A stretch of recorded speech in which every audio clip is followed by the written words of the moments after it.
Hello मेरे प्यारे दोस्तों, सभी को गुड मॉर्निंग। और आप सभी को रोजगार क्लासेस में आप सभी का स्वागत है। मेरे प्यारे बच्चों, क्योंकि आप सभी को मैं बता दूं कि 13 सितंबर 2025 को आपका जो है बीपीएससी का जो एग्ज़ाम होगी, वह आपका बीपीएससी का एग्ज़ाम बीपीएससी जो आपका पीटी यानी प्रीलिम्स की जो एग्ज़ाम होगी, यह आपका 71 होगा यानी 71वां होने वाला है। और इसका डेट और आपका कल यानी 6 तारीख कल हो जाएंगे। कल जो है आपका एडमिट कार्ड आ जाएंगे और यह आपका 13/9/2025 को आपका एग्ज़ाम हेल्ड होने जा रहा है। मेरे प्यारे बच्चों, आप सभी को मैं बता दूं कि जब आप बीपीएससी के एग्ज़ाम में जा रहे हैं तो आपको जो कहा जाता है पैनासिया, पैनासिया का मतलब होता है हर रोगों का जो इलाज करता है। ठीक उसी प्रकार मेरे प्यारे दोस्तों, जब आप बीपीएससी के एग्जाम देने जा रहे हैं, अभी आपके पास समय बहुत कम है, लगभग 1 सप्ताह है, लेकिन मैं मान के चलता हूं कि यदि 13 तारीख एग्जाम है तो 11 तारीख से ही आपका भाग दौड़ की स्थिति बन जाएगी। आप अपना जगह छोड़ना चालू कर देंगे। अब ऐसे परिस्थिति में अब आपकी तैयारी भी बहुत अच्छी होगी, क्योंकि मुझे जहां तक लगती है कि आप सीरियस होंगे तभी आप बीपीएससी की तैयारी कर रहे होंगे।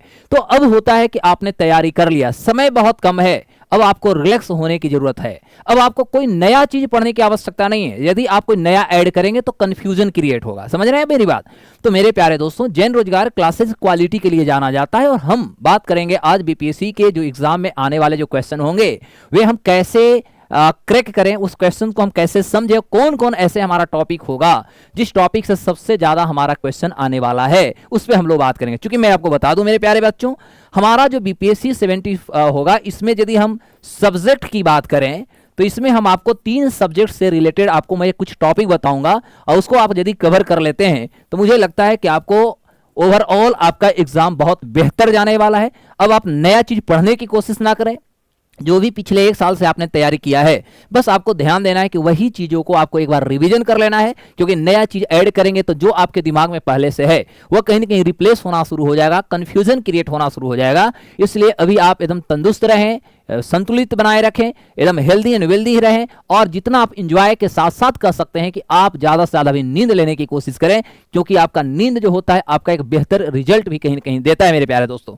तो चूंकि मैं आपको बता दूं, सब्जेक्ट में हम तीनों सब्जेक्ट पे बात करेंगे। आपका इंडियन पॉलिटी जो होगा, तो इंडियन पॉलिटी में हमें क्या क्या देख लेनी है जल्दी में। उसके बाद हम इंडियन इकोनॉमिक्स की भी बात कर लेंगे, इकोनॉमिक्स में कौन कौन टॉपिक आपको सबसे ज़्यादा देखना है। और मुख्य रूप से हम बात करेंगे करंट अफेयर, क्योंकि करंट अफेयर्स जो होगा आपका इस साल का जो करंट अफेयर्स होगा, ऐसे तो हर जो टॉपिक होंगे, हर जो पेपर होंगे वह आपके लिए कुछ खास होगा, क्वेश्चंस का लेवल भी कुछ खास होगा। क्योंकि मोटा मोटी लेकर चलो तो 10% नहीं, 10 से 12-15 क्वेश्चन ऐसे रहेंगे जो आपके लिए बहुत आसान रहेंगे, लेकिन उसके बाद क्वेश्चन मॉडरेट रहेंगे और उसके बाद टफ होंगे, क्योंकि आपका यूपीएससी का जो बेस्ड होगा सिलेबस पर क्वेश्चन पूछे जाएंगे। तो अब होता है कि क्या पढ़े क्या छोड़ें, क्योंकि सबसे पहले हमें जानना है कि पढ़ने के लिए तो बहुत कुछ है, लेकिन ये हमारे एगो सफलता का यह भी एक बहुत बड़ा मंत्र होता है कि क्या पढ़े हो क्या छोड़े, यानी पढ़ने से ज्यादा हमें छोड़ने की भी जानना होगा। क्योंकि जब हम एलिमिनेट करना जान गए, हम उसको अपने सिलेबस से, अपने पढ़ाई से दूर करके हमें कम से कम जो कंसाइज होता है, कंसाइज में हम पढ़ना यदि सीख गया तो मुझे लगता है कि सफलता हमारी सुनिश्चित हो जाती है। तो इस परिस्थिति में आज हम बात करेंगे पहली पॉलिटी, फिर इकोनॉमिक, उसके बाद करंट अफेयर, तीनों टॉपिक में हम बात करेंगे। तो मेरे दोस्तों, यदि हम पॉलिटी की बात करें, इंडियन पॉलिटी की बात करें, तो इंडियन पॉलिटी में आपका सबसे ज़्यादा इंपॉर्टेंट है। एक चीज़ मैं आपको पहले बता दूं कि आप जो भी क्लासेस अभी टॉपिक पढ़िएगा, जो भी आप रिवीजन कीजिएगा, उसको आप एक चीज़ ध्यान दीजिएगा कि आपका जो होगा पूरा का पूरा जो होगा अप्लाइड होना चाहिए। अप्लाइड, ठीक है, आपकी तैयारी अप्लाइड होनी चाहिए। अप्लाइड का मतलब क्या हुआ? अप्लाइड का मतलब हम कह सकते हैं कि जो भी आपका ट्रेडिशनल है, तो ट्रेडिशनल तो आपसे क्वेश्चन पूछे ही जाते हैं। ट्रेडिशनल के साथ साथ हम यहाँ पर ऐड जो करने वाले हैं वह हमारा ट्रेडिशनल के साथ हमारा करंट होगा, ठीक है। यानी हर टॉपिक को हम करंट अफेयर के साथ ही हम इसको यदि ऐड करके पढ़ें और इसकी तैयारी करें तो मुझे लगता है कि रिजल्ट बहुत अच्छी आपके फेवर में होने वाली है। तो जैसे हम इंडियन पॉलिटी में यदि बात करें तो इंडियन पॉलिटी में आपका सबसे पहला तो हिस्टोरिकल जो बैकग्राउंड होता है, ये आप हिस्टोरिकल बैकग्राउंड को एक बार जरूर अच्छे से देख लें। यानी हमारा इंडियन पॉलिटी का जो ऐतिहासिक पृष्ठभूमि है, इस ऐतिहासिक पृष्ठभूमि को आप एक बार रिव्यू जरूर कर लीजिएगा, क्योंकि अब क्वेश्चन जो होगा स्टेटमेंट बेस्ड होगा। तो जो भी होगा आप उसको एक रिवीजन जो करेंगे उसका स्टेटमेंट बेस ही पढ़ेंगे, उसको डेप्थ एक बार रिवीजन कर लीजिएगा, उससे क्वेश्चन आएंगे। उसके बाद यदि देखा जाए तो हमारा इंडियन कॉन्स्टिट्यूशन डायरेक्ट हम बात करेंगे अब यहाँ पर। तो यदि हम इंडियन कॉन्स्टिट्यूशन की बात करें तो इंडियन कॉन्स्टिट्यूशन से आपका डायरेक्ट क्वेश्चन होगा। इससे कुछ आपका क्वेश्चन जो होगा स्टैटिक पूछे जाएंगे और कुछ क्वेश्चन जो होगा कंसेप्चुअल होगा। ज्यादातर क्वेश्चन जो होगा वो आपका कंसेप्चुअल होगा, चीजों को ध्यान देना है। तो आप यहाँ पर दोनों चीजों को मैं ऐड कर देता हूँ। ये आप स्टैटिस्टिकल जो होगा या स्टैटिक अप्लाइड जो होगा पार्ट, प्लस कर सकते हैं कि जो हमारा कंसेप्चुअल जो होगा, कंसेप्चुअल दोनों पर हम लोग एक बार ध्यान देंगे। और ऐसे हम आपके लिए एक लाते हैं, लेके आ रहे हैं बहुत जल्दी सीरीज, जिसमें हम लगभग करेंगे 1000 प्रश्नों का एनालिसिस, और आपके एग्जाम से ठीक पहले हम इस पर डिस्कशन करेंगे। तो इंडियन कॉन्स्टिट्यूशन में, अब इंडियन कॉन्स्टिट्यूशन के माध्यम से देखिएगा, तो इसमें आपका सबसे पहला जो हो जाएगा, जो आपका फर्स्ट लेसन होता है, यानी हम डायरेक्ट लेकर के आ जाते हैं, इसमें मेन जो इंपॉर्टेंट होगा वो आपका सिटीजन्स हो जाएंगे। सिटीजनशिप जो होता है, ये सिटीजनशिप से आपके क्वेश्चंस रहेंगे ही रहेंगे। और खास तौर पे यदि देखा जाए तो CAA की बात करें, NRC की बात करें, ठीक है, इससे रिलेट होगा। और थोड़ा सा मैं इसको ऐड कर दे रहा हूं क्योंकि अभी बिहार में भी हमारा चुनाव हो रहा है और BPSC हम देने वाले हैं, तो इसमें आप बिहार को भी ऐड कर लीजिएगा, ठीक है, यानी बिहार विशेष जो होगा इसमें आप बिहार विशेष जोड़ लीजिए। जैसे मान के हम चलते हैं कि हमारे भारत में आप सभी को पता है कि CAA जो है 2024 में जो है, ये 2024 में CAA लागू हो चुका है। तो अब प्रश्न होगा कि यदि 2024 की बात करें तो यहां से दो क्वेश्चन होगा कि यदि हम भारत की बात करें और यदि हम बिहार की बात करें तो भारत के पहला नागरिक कौन है, या भारत के कौन पहले नागरिकता लेने वाला है, जो CAA 2019 का जो अधिनियम था उसके माध्यम से 2024 में लिया, और बिहार का वह पहला नागरिक जो था, पहला नागरिक कौन बना जो इस माध्यम से बिहार में वो भारत की नागरिकता लिया। तो एज जो है आपका अप टू डेट है, जिसको हम लोग अप्लाई कहेंगे। तो ये आपका स्टैटिक तो है ही, साथ ही साथ हम अप्लाइड की बात करेंगे तो ऐसे क्वेश्चन आपसे पूछे जाएंगे। दूसरी बात जो होगी, CAA के बाद आपका फंडामेंटल राइट्स जो होता है, ये आपका फंडामेंटल राइट्स से तो क्वेश्चन आना ही आना है, तो फंडामेंटल राइट्स को आप एक बार रिव्यू करने की कोशिश कीजिएगा, ठीक है। तीसरी महत्वपूर्ण बात जो होगा आपका DPSPs का जो पार्ट होते हैं, प्लस इसी में फंडामेंटल ड्यूटीज भी आप हो जाएंगे। और सबसे जो आपका इंपॉर्टेंट जो आपका टॉपिक इंडियन कॉन्स्टिट्यूशन से होने जाएगा, वह आपका टॉपिक जो होगा वह हमारा एग्जीक्यूटिव होगा। ध्यान देंगे, तो हमारा जो एग्जीक्यूटिव होगा, एग्जीक्यूटिव में सबसे इंपॉर्टेंट जो आपकी टॉपिक होने वाली है, इसमें आपका जो होगा प्रेसिडेंट से होगा, ठीक है। अभी आप देखेंगे कि वाइस प्रेसिडेंट का हमारा चुनाव होने जा रहा है, यानी वाइस प्रेसिडेंट को आप अच्छे से भी देख लीजिएगा। देन आफ्टर इसमें हम बात करेंगे प्राइम मिनिस्टर, प्लस कहेंगे कि जो प्राइम मिनिस्टर के साथ साथ जो हमारा काउंसिल ऑफ जो मिनिस्टर होता है, यानी काउंसिल ऑफ मिनिस्टर्स जो हमारा टॉपिक है, इसको आप अच्छे से देखिएगा, क्योंकि इसके माध्यम से भी आपको याद रखें कि बहुत सारे एग्जीक्यूटिव के माध्यम से देखेंगे तो, और अदर भी हम रखेंगे। अदर का मतलब आप कह सकते हैं कि इसमें चाहे हम अटॉर्नी जनरल की हम बात करते हैं, है ना, तो ये सभी चीजें आएंगे। और सबसे हम यहाँ पर एक विशेष टॉपिक दे रहा हूं और आपको यहाँ पर एक नोट करके लिखिएगा, तो इसमें हमारा नोट जो है हमारा विशेष है, और विशेष में याद रखिएगा कि सरकार जो है, सरकार के द्वारा जो भी नए नए जो बिल लाए जा रहे हैं, नए बिल जो हैं, इस नए बिल पर आप जरूर देखेंगे। और नए बिल में जैसे मान लिया जाए कि भी गवर्नमेंट ऑफ इंडिया हमारे भारत में जो है, एक राष्ट्र एक चुनाव आपने सुना होगा, तो जैसे हमारा एक राष्ट्र एक चुनाव की यदि बात करें, इस पे हमारे यहाँ विवाद भी बनी है, तो विवाद वाले विषय पे लीजिएगा। जैसे हम वक्फ बोर्ड की बात करते हैं, तो जैसे वक्फ बोर्ड को लेकर के हमारे यहाँ विवाद है, इस पर आप जरूर डिस्कस कर लीजिएगा या देख लीजिएगा, क्योंकि ये सारे टॉपिक आपके लिए बहुत इंपॉर्टेंट होते हैं। Is it clear? और इसके अलावा भी अभी सरकार जो है अनेक प्रकार के योजना पे बात कर रही है। अभी यदि हम CAA की बात करते हो गया, अब हमारा यूनिफॉर्म सिविल कोड जो है, इसको भी लागू करने की बात किया जा रहा है। तो ये सारे जो है हमारे नए नए बिल हैं, और ये सारे रिलेटेड जो टॉपिक होते हैं, इससे क्वेश्चन आपको आएगा तो आएगा, एक कंफर्म रहिए, क्योंकि ये आपका जो है करेंट का पार्ट होता है, अप्लाई का पार्ट है। अप्लाई का जो पार्ट होते हैं, इससे रिलेटेड आपसे क्वेश्चन पूछे जाएंगे। Is it clear? तो ये चीजों को आप देखेंगे, एग्जीक्यूटिव हो गया, ठीक है। अब एग्जीक्यूटिव के बाद यदि देखा जाए तो इसमें आपका लेजिस्लेचर का तो पार्ट रहेगा ही, लेजिस्लेचर आपको देखना ही देखना है, विधायिका जिसको आप कहेंगे। अब इसमें आपका इंपॉर्टेंट जो जुटेगा वो हमारे देश के जुडिशियरी पर आएगा, ठीक है। अब यदि जुडिशियरी की बात करते हैं तो जुडिशियरी में भी आप देखेंगे बहुत सारे विवाद रहे हैं, ठीक है, बहुत सारे विवाद रहे हैं जुडिशियरी पर, विवाद बहुत सारे गतिविधियों के साथ रहे हैं, बहुत सारे बिल को लेकर के आए हैं। तो खास तौर पे इसका आप वर्तमान जो परिदृश्य होता है, ये वर्तमान परिदृश्यों को आप ध्यान से पढ़िएगा। और वर्तमान के परिदृश्य जो होते हैं, करंट जो सिनेरियो है, चाहे वो बिल से संबंधित हो या कह सकते हैं हमारा जुडिशियरी से अनेक प्रकार के कह सकते हैं जो वर्डिक्ट यानी फैसला जो आया, फैसला से संबंधित हो, ये सारे चीजों को भी आपको देखना होगा। जैसे इसका जीता जागता एग्जाम्पल मैं दे रहा हूं, जैसे भी आपको पता है कि हमारा बिहार में यदि बात करें, इससे हम जोड़ रहा हूं, जैसे हम बिहार की बात करें तो बिहार में SIR हुआ है, पता है ना। तो जो SIR हुआ, क्योंकि बिहार में आपको पता है कि यहाँ विधानसभा का हमारा चुनाव होने जा रहा है, तो इस विधानसभा के चुनाव से पहले आपने देखा कि हमारे देश का जो निर्वाचन आयोग है, ये निर्वाचन आयोग जो है बिहार में आप देखेंगे तो इन्होंने SIR के माध्यम से कौन भारतीय है कौन भारतीय नहीं है, और इस तरह से हम कहेंगे कि कौन एलिजिबल देश में वोट देने के लिए, कौन वोट देने के लिए नहीं है, इसको लेकर के बहुत ज्यादा SIR को लेकर के देश में विवाद हुआ। अब विवाद होने के बाद इस विवाद में आपने देखा कि वोटर ID भी रहे, राशन कार्ड को लेकर विवाद हुए, आधार कार्ड को लेकर के विवाद हुए। सुप्रीम कोर्ट ने अंतिम रूप से फैसला दिया, है ना, सब लोग सुना होगा।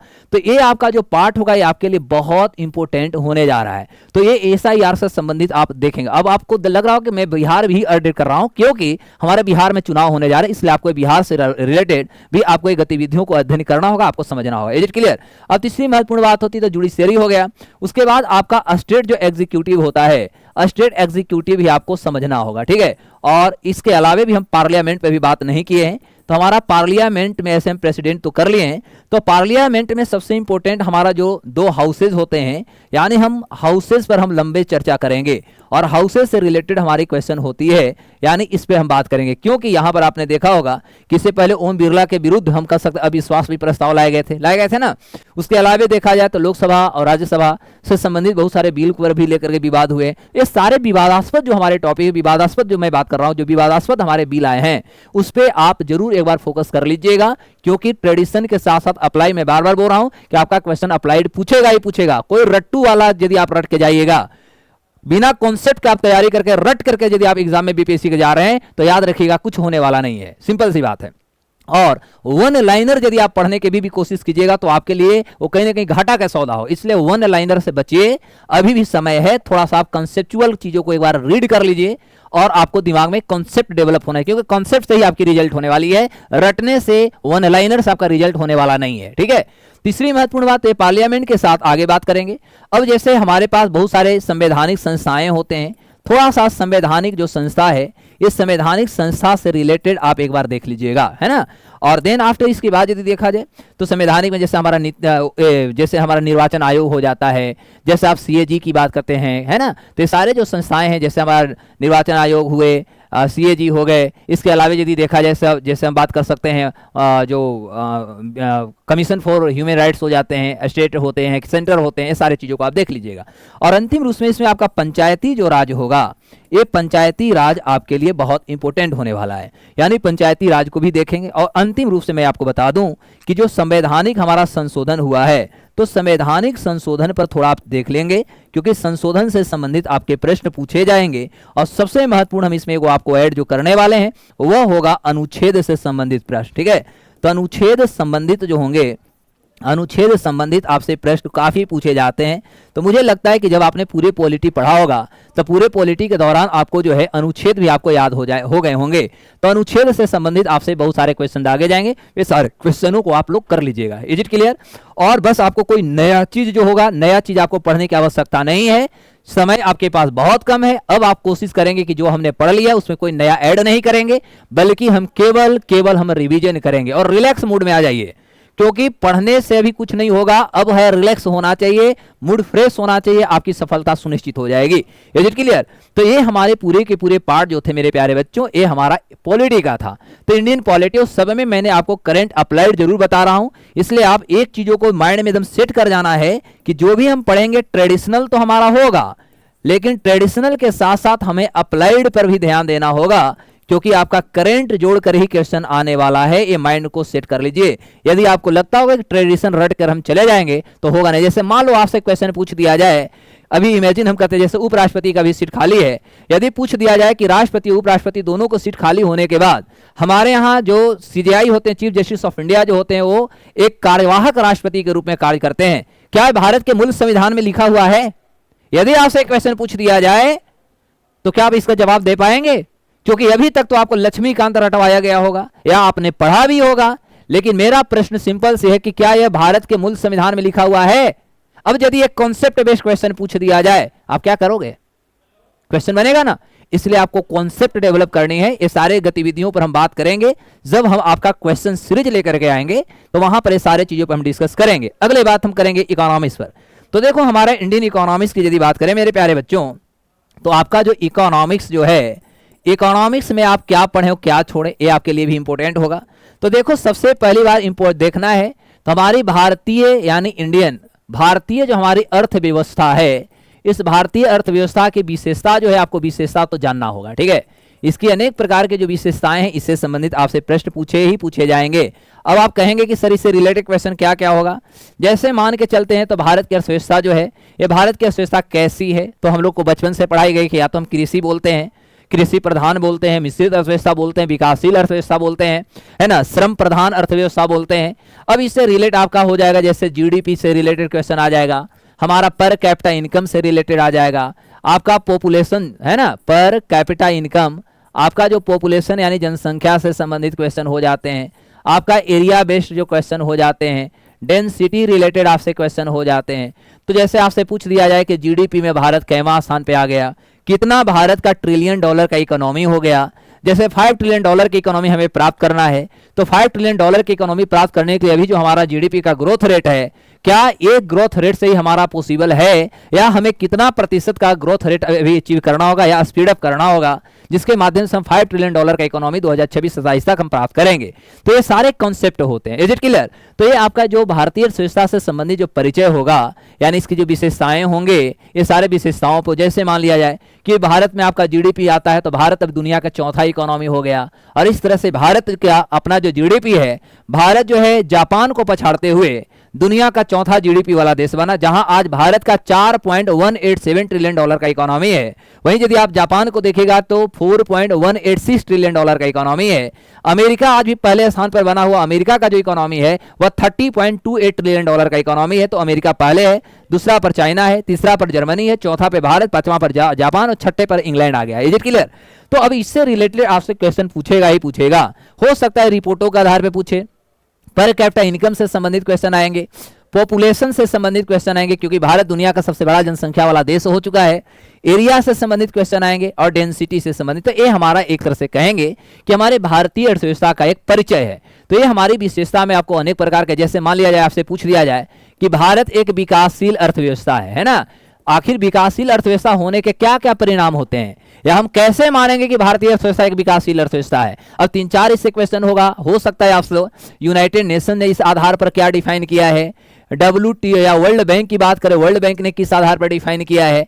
तो ये दोनों को डेफिनेशन यदि आपको अच्छे से पता है तो आप डिफाइन कर सकते हैं, या क्या क्या ऐसे कारक होते हैं जिसके माध्यम से हम फाइंड आउट कर सकते हैं कि भारतीय अर्थव्यवस्था एक विकासशील है या कृषि प्रधान अर्थव्यवस्था है। ये सारे क्वेश्चन आपसे पूछेंगे। दूसरी बात होती है कि भारतीय अर्थव्यवस्था में आपका सबसे इंपॉर्टेंट यहाँ फैक्टर हम जोड़ेंगे और वह होगा आपका आर्थिक, इसी में जोड़ देता हूं, आर्थिक समृद्धि व विकास जो होता है, इससे क्वेश्चन आएंगे।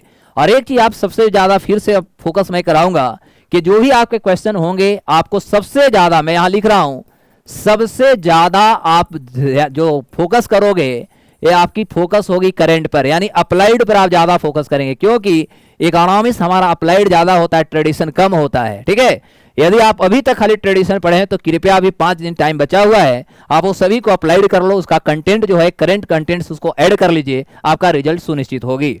अब ऐसे आप क्लासेस का यहाँ का यदि आपने वीडियो देखा होगा तो मैं वादे के साथ कहूंगा कि आपका एक भी क्वेश्चन बाहर नहीं जाएगी। ऐसे हम भी एग्जाम के बाद आपको एनालिसिस में आपको याद कराऊंगा, वीडियो के साथ हम प्रूफ करेंगे कि कौन क्वेश्चन कहाँ से आई है। Is it clear? तो आर्थिक समृद्धि और विकास में बहुत सारे आपको इंडेक्स पूछे जाते हैं। इंडेक्स समझते हो? इंडेक्स का मतलब होता है सूचकांक।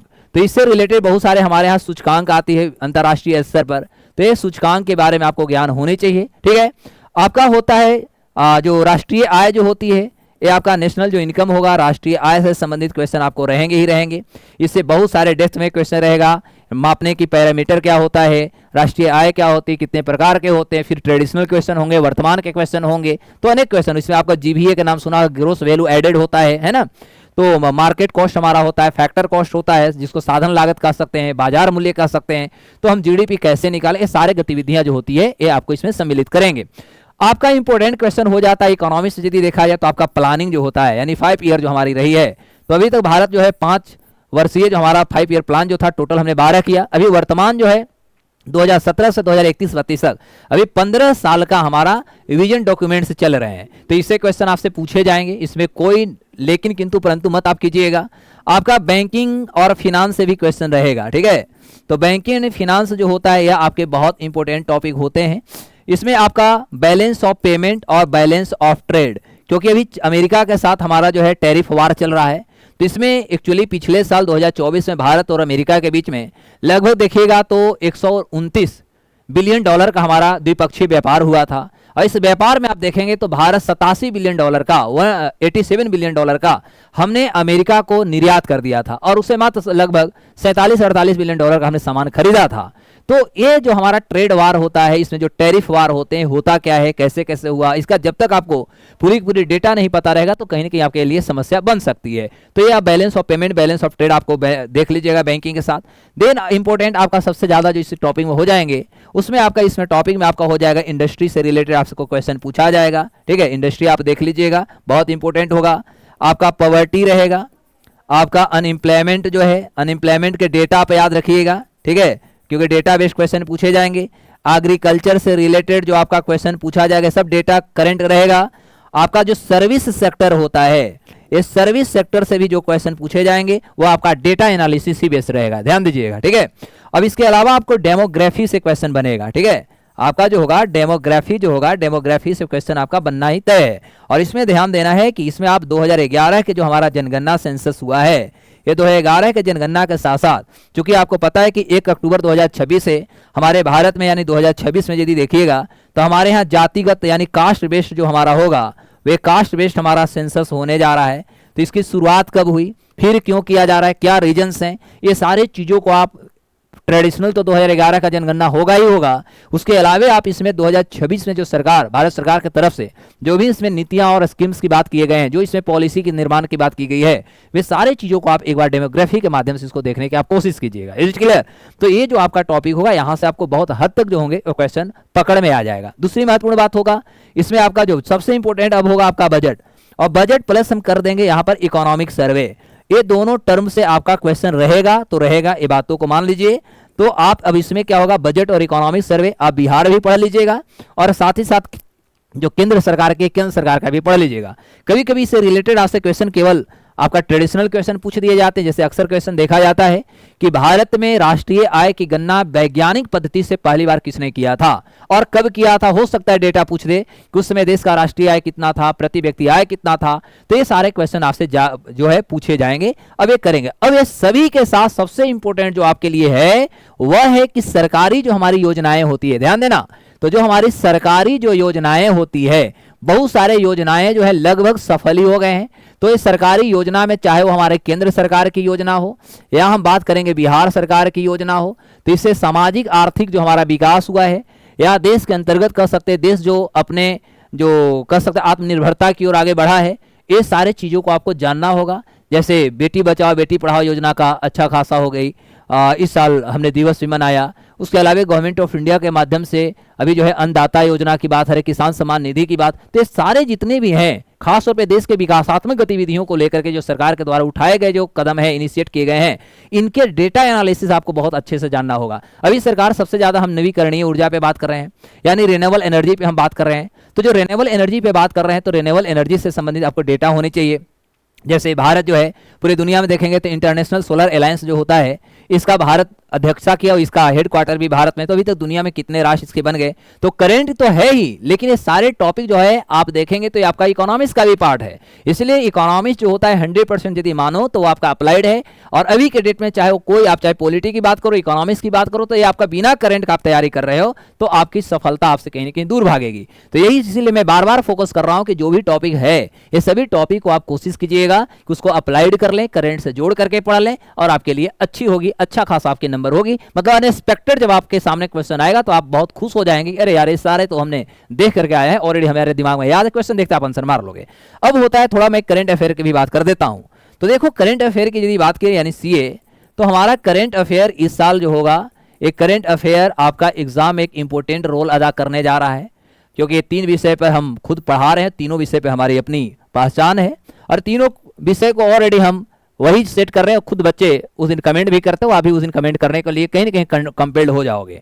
तो करंट अफेयर में सबसे पहला जो आपका इंपॉर्टेंट होगा वह आप हमारा जो इंटरनेशनल जो रिलेशन होता है, ठीक है, तो आप इंटरनेशनल जो संबंध है, इंटरनेशनल रिलेशंस को आप जरूर देखिएगा और देख लिए होंगे मुझे जहां तक लगता है। इसमें क्या है, इंटरनेशनल रिलेशन में सबसे फोकस किसको करना, तो इसमें आपका फोकस करने वाली जो एरिया है, सबसे पहले जो हमारा नेबरिंग कंट्री है, नेबरिंग कंट्री समझ आ रही है ना, यानी भारत का जो भी पड़ोसी राष्ट्र है, ये पड़ोसी राष्ट्र के साथ हमारी जो संबंध बनी है या बिगड़ी है, कारण क्या क्या हो सकते हैं, ये चीज़ों को समझना है। उसके बाद हम कसर नेबरिंग कंट्री के अलावे हम बात कर सकते हैं, चाहे वो अमेरिका के साथ बात करेंगे, हम रसिया के साथ यानी यूएसएसआर ही हम लिख देता हूँ, रसिया के साथ हम बात करेंगे, तो इनके साथ हम अभी नया नया आखिर क्या पॉलिसी है, क्या दोनों के बीच विवाद है, क्या हमारा ट्रेड चल रहा है, कौन सी पॉलिसी पे काम कर रहे हैं, सरकार कौन कौन सी नीतियां ला रही है ना। ये सभी जैसे सेमीकंडक्टर पे हम बहुत ज्यादा काम कर रहे हैं। पूरे दुनिया में यदि देखोगे तो दुनिया का 67% 67% कंडक्टर सेमीकंडक्टर जो होता है उसका प्रोडक्ट करता है ताइवान। एक छोटा सा देश है, जो हमारा दिल्ली जो है, दिल्ली की जनसंख्या से भी कम जनसंख्या जो है वो आपका कहां का है, ताइवान का, एकदम छोटा सा देश। और सोचो कि चाइना और ताइवान के बीच में विवाद होता है। ताइवान जो है, ताइवान भारत में ऑलरेडी इन्वेस्ट कर रहा है, भारत में वो सेमीकंडक्टर पे काम कर रहा है। तो अब प्रश्न होता है, फॉक्सकॉन ग्रुप के नाम आपने सुना होगा, सुना है ना फॉक्सकॉन, तो ये भारत में जो है सेमीकंडक्टर कर रही है। तो सोचो पूरे दुनिया में जो अमेरिका, रसिया, चाइना अपने दबदबा बना रही है, पूरे दुनिया का मात्र 8% जो आपका सेमीकंडक्टर जो प्रोडक्ट होता है केवल चाइना में होता है। और दुनिया का एक छोटा सा देश ताइवान जो 67% सेमीकंडक्टर को तैयार करता है। आने वाला जो युद्ध होगा वो सेमीकंडक्टर को लेकर के होगा, क्योंकि कोई ऐसा क्षेत्र नहीं है जहां बिना चिप्स का जीवन अब चलने वाला है, आपको पता ही होगा। तो मायने से बात, अभी भारत सरकार, प्रधानमंत्री भी जापान भी गए थे, वहां पर भी आप देखिएगा कि सेमीकंडक्टर जो फैक्ट्री था वहां पर गए थे। 3 दिन पहले भी आप देखें सेमीकंडक्टर को लेकर के, जैसे चीन से भारतीय प्रधानमंत्री आते हैं तो इस पर हमने बात भी करना शुरू किया, प्रधानमंत्री ने संबोधन भी किया। सेमीकंडक्टर पे हम भारत कैसे अपने आप को डिपेंडेंसी को लाएं, अपने आप को कैसे रेसिलिएंट करें, इसको लेकर के भी हम काम कर रहे हैं। तो ये हमारा आईआर का पार्ट होता है, इंटरनेशनल रिलेशंस का बात होता है, इज इट क्लियर, ट्रेड का हमारा बात हो रहा है। ये सारे चीजों को आप समझिएगा, देखिए, क्योंकि इससे रिलेट आपसे क्वेश्चन पूछे जाएंगे। दूसरी महत्वपूर्ण बात देखिएगा, तो ये आपका इंटरनेशनल आईआर का पार्ट हो गया। अगले बात करेंगे करंट अफेयर में आपका जो होगा इंटरनेशनल की बात करें तो बहुत सारे इंटरनेशनल ही देखिएगा, तो बहुत सारे रिपोर्ट्स इंटरनेशनल आते हैं, ठीक है। तो बहुत सारे इंटरनेशनल जो रिपोर्ट्स आते हैं, सारे रिपोर्ट पर एक बार आप फोकस मेरे प्यारे कर लीजिएगा। इंटरनेशनल स्तर पर जो देखिएगा, अंतर्राष्ट्रीय स्तर पर देखेंगे तो कुछ आपका पर्सनालिटी से क्वेश्चन आते हैं।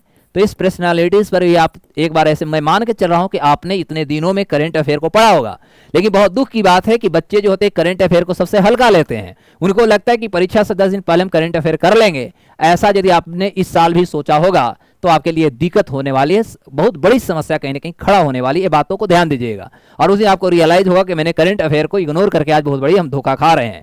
तीसरी महत्वपूर्ण, तो पर्सनालिटी के साथ साथ देखेंगे कि अंतर्राष्ट्रीय रिपोर्ट भी होता है, अंतर्राष्ट्रीय कुछ हमारा अग्रीमेंट होता है। अग्रीमेंट मतलब कह सकते हैं कि बहुत सारे हमारा ट्रीटी होता है, तो ये सारे ट्रीटी पर बात कर लीजिएगा। वर्सेज की भी इसको आप जोड़ करके भी आप देख सकते हैं। अंतर्राष्ट्रीय स्तर पे कुछ हमारे राइटर्स होते हैं, ठीक है, हम का बात करेंगे यहाँ पर प्लेयर्स की बात करेंगे क्यों बहुत सारे खेल होते हैं। आप इस पर्सनालिटी के साथ साथ एक्टर एक्ट्रेस, ये सारे जो रिपोर्ट्स होते हैं सभी को देखिएगा। रिलेटेड यदि बात किया जाए तो इससे रिलेटेड आपका जो होता है गेम्स जो होते हैं अंतर्राष्ट्रीय, तो जैसे भी ओलंपिक गेम भी हुआ है ना, तो आपका जो गेम्स से रिलेटेड जो होता है, जैसे अमेरिकन यूएस ओलंपिक होता है, ऑस्ट्रेलियन ओलंपिक्स होता है ना, तो ये सारे ओलंपिक से रिलेटेड होते हैं। अभी आईपीएल हुआ था तो आईपीएल से रिलेटेड, तो जितने भी खेल संबंधित क्वेश्चन आते हैं आप गेम से रिलेटेड कर लेंगे, रिपोर्ट से रिलेटेड कर लेंगे, मुझे लगता है कि बहुत हद तक कर लेंगे। अब आपका करंट अफेयर में एक बहुत बड़ा इंपॉर्टेंट रोल जो अदा करेगा वह आपका साइंस एंड टेक्नोलॉजी करेगा, ठीक है। साइंस एंड टेक्नोलॉजी आपके लिए बहुत इंपॉर्टेंट है, इससे क्वेश्चन आपको आएंगे ही आएंगे, क्योंकि पूरी दुनिया में भी आप देखेंगे तो साइंस टेक्नोलॉजी का खेल आप देखो, उधर इजराइल, ईरान, इजराइल, फिलिस्तीन, रसिया, यूक्रेन, क्योंकि पिछले 3-4 साल से रूस और यूक्रेन आपस में लड़ रहे हैं। अभी सवेरे सवेरे यूरोपियन यूनियन का जो अध्यक्ष है उन्होंने कमिटमेंट किया है कि भारत ही एक ऐसा देश है, संप्रभु देश है, जो रूस और यूक्रेन को युद्ध को लड़ा मतलब खत्म कर सकता है, या कर सकते हैं उस पर रोक लगा सकता है, दोनों के बीच में संतुलन स्थिति को ला सकता है। कल के आपने बात देखा होगा, व्लादिमीर पुतिन ने भी स्टेटमेंट जारी कर दिया है कि मैं युद्ध को विराम देने के लिए तैयार हूं, लेकिन जेलेंस्की को रसिया आना होगा। बात को समझिएगा, और इसका मध्यस्थता जो करेगा वो भारत करेगा। भारत ने ऑलरेडी भी आपने देखा होगा कि चाइना में एसीयू का जब मीटिंग हो रहा था तो वहां पर भारतीय प्रधानमंत्री ने डायरेक्ट पुतिन से भी बात कहे हैं कि ये जो युद्ध है, ये युद्ध कोई रास्ता नहीं है, हमें शांति के लिए बातचीत ही एक अच्छा रास्ता होगा, हम एक हेल्दी डिस्कशन के माध्यम से समस्याओं को निपटाने की कोशिश करें। तो प्रश्न होता है कि अब भारत की जो छवि है, भारत की जो पहचान है, यह केवल भारत में नहीं बल्कि अंतर्राष्ट्रीय स्तर पर भारत के पहचानों को कहीं ना कहीं लोहा माना जा रहा है। भारत के जो नीतियां हैं उसको पूरे दुनिया फॉलो कर रहा है। तो आखिर ऐसे क्या हम कर रहे हैं, ऐसे हमारी क्या है, क्योंकि अभी आपने देखा वो त्रैमासिक अभी रिपोर्ट आया है और भारत का जीडीपी का ग्रोथ रेट अभी 7.8 अभी आपने देखा होगा दिखाया गया। तो प्रश्न है कि जो हमारा अभी दिख रहा है, पूरे दुनिया में बड़े से बड़े इकोनॉमी अभी भी डाउन की ओर चल रहे हैं। अभी भारत में देखो, फिर जीएसटी का जो अभी हमारा बैठक हुआ था, इसमें भी आपने देखा कि 28% और 18% सरकार हटाने की बात किया, 5 और 12 अब 2 ही स्लैब रहेंगे। तो ये सारे जो चीजें हैं इसको आपको समझना होगा, और ये सारे से रिलेटेड कहीं ना कहीं हमारा जो होगा वो एलाइड क्वेश्चन पूछे जाएंगे, सेपरेट वन लाइनर नहीं क्वेश्चन रहेंगे, 2-4 स्टेटमेंट रहेगा। इस तरह से आपको कंसेप्ट यदि क्लियर है तो आप क्वेश्चन बहुत प्यार से बनाओगे, आसान से बनाओगे। तो साइंस टेक्नोलॉजी से आपका क्वेश्चन रहेगा मेरे प्यारे बच्चों। कुछ बुक्स से रिलेटेड आपका क्वेश्चन रहेगा, बहुत सारे किताबें भी छपती है, लिखाया जाता है ना, इस पे रिलेटेड होगा। देन आफ्टर कह सकते हैं पूरे अंतर्राष्ट्रीय स्तर की, अभी हम पहले बात करें फिर हम नेशनल की बात करेंगे। उसके अलावा यदि देखा जाए तो अंतर्राष्ट्रीय स्तर पर कुछ हमारे इंस्टीट्यूशंस और ऑर्गेनाइजेशंस होता है, तो इंस्टीट्यूशंस ऑर्गेनाइजेशन से क्वेश्चन होगा। जैसे अमेरिका ने कहा कि इंटरनेशनल कोर्ट ऑफ जस्टिस से हम हटेंगे, हंगरी ने कहा हटेंगे। यदि आईएसए की बात करेंगे, इंटरनेशनल सोलर अलायंस में पूरे दुनिया जो है 107 देश उसमें हो चुका है, यूनाइटेड नेशन में भी बात बने हुए, एससीओ का मीटिंग चलता है, उधर देखेंगे तो ब्रिक्स का मीटिंग हो रहा है। तो आखिर ये सभी जो हो रहे हैं, ये सारे जो ऑर्गेनाइजेशन है, संस्थाएं हैं, ये संस्थाएं से रिलेटेड क्वेश्चन होगा। नाटो उसमें प्रमुख है। यदि देखेंगे क्वाड, तो अभी भारत का देखो कितना खतरनाक हम खेल खेल रहे हैं कि वहां अमेरिका के साथ हम क्वाड के साथ जुड़े हुए हैं, और इधर आप देखेंगे एससीओ के माध्यम से हम चाइना के साथ जुड़े हुए हैं, तो बड़ा, और उधर रसिया के साथ जुड़े हुए हैं। ये बड़ा अपने आप में मजेदार बात है। तो ये चीजों को हमें संतुलित व्यवस्था को समझना होगा, एक जो हमारा सामरिक जो हित होता है, सामरिक हितों को समझना होगा, तब जाकर के हमारा मजा आएगा सिविल की तैयारी में। अब होता है, ये तो इंटरनेशनल हुए। इसी प्रकार आपका एक नेशनल पे थोड़ा सा हम चर्चा कर देता हूं, ये सारे हम क्वेश्चन के आधार पर आगे बात करेंगे। तो देखो, नेशनल से संबंधित यदि देखा जाए तो नेशनल में भी वही होगा, राष्ट्र से संबंधित, और प्लस यहीं पर हम कर देते हैं बिहार भी जोड़ देते हैं। ये दोनों से संबंधित आपको बहुत सारे रिपोर्टों को जो न्यूज बनेंगे, सारे चीजों को समझना होगा। राष्ट्र स्तर पर और राज्य स्तर पर सरकार के द्वारा नीतियां, क्योंकि बिहार में चुनाव है, बिहार सरकार के द्वारा अनेक प्रकार के योजना परियोजना लाए गए हैं, महिला सशक्तिकरण पर फोकस किए जा रहे हैं। बिहार का बजट इस साल का जो है सबसे ज्यादा खर्च जो हमारी शिक्षा पर हो रही है। तो इस सारे रिपोर्टों को आपको बहुत अच्छे से अध्ययन करने की आवश्यकता है। अब तो आप देख रहे हैं कि बिहार में अंतर्राष्ट्रीय खेल भी हो रहा है, अभी भी आप देख रहे हैं खेल हमारा नालंदा में चल रहा है।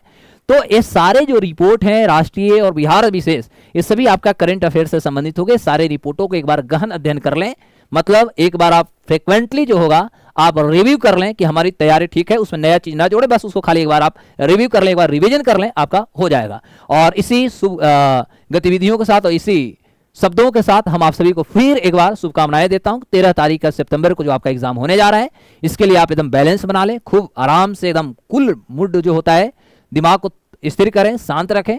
बहुत ज्यादा भी पढ़ने की अब जरूरत नहीं है आपको। अब जिसमें ज्यादा इंजॉय होता है आप खूब एंटरटेन कर लो। एग्जाम के लिए आप रिलैक्स मोड में आ जाओ। अब कोई किसी प्रकार का टेंस नहीं लेने की आवश्यकता है, बस केवल एक बार रिवीजन, समय मिलता है रिवीजन देखते चल जाएंगे, एक बार थ्रूली केवल पढ़ते चल जाओ, स्टडी मारते चले जाओ। और 13 तारीख यानी आप 11 तारीख को ही अपने घर छोड़ेंगे, क्योंकि बहुत सारे लोगों का कहां कहां सेंटर जाएगा, दूर जाएगा। किसी प्रकार के कोई आपको नर्वसनेस नहीं आनी चाहिए। हाँ, एक चीज हम आप लोगों से अंतिम रूप में जरूर कहूंगा, आपका एग्जाम 1/3 नेगेटिव है। इस पे थोड़ा हमारे पास भी समय नहीं, ना तो आपको हम इसका मैथमेटिक्स समझाते कि आपके लिए कितना घातक होगा। 1/4 उतना आपके लिए घातक नहीं है, लेकिन 1/3 आपके लिए घातक है। तो आप कोशिश करेंगे कि जो क्वेश्चन आपको आएगा उसका आप जवाब दीजिएगा, जो आपको नहीं आएगा उसमें किसी भी प्रकार का कोई आप संभावित आंसर मारने की कोशिश मत करना। Is it clear? हाँ, यदि आपको मान लिया जाए कि इरेडिकेशन विधि पता है, ओमिशन विधि पता है, तो आप ओमिशन के माध्यम से प्रयोग करेंगे। लेकिन भगवान के नाम पर, आस्था के नाम पर चलो मार दिया आंसर सही हो जाएगा, ऐसा मत कीजिएगा, क्योंकि 1/3 आपके लिए बहुत घातक है। हम अगले क्लासेस में या समय हमें मिलेगा तो ये 1/3 का जो गणित होता है, मैथ होता है, आपको मैं समझाने की कोशिश करूंगा कि किसी भी बच्चों के लिए कितना घातक होता है। तो आप नेगेटिव से बचिएगा, जो आएगा ईमानदारी से मारिएगा। और द बेस्ट जैन रोजगार क्लासेस आप सभी का ग्रेड्स करती है, और आप अपने तैयारी में लग जाएं, आगे परीक्षा की ओर आगे आप बढ़ें।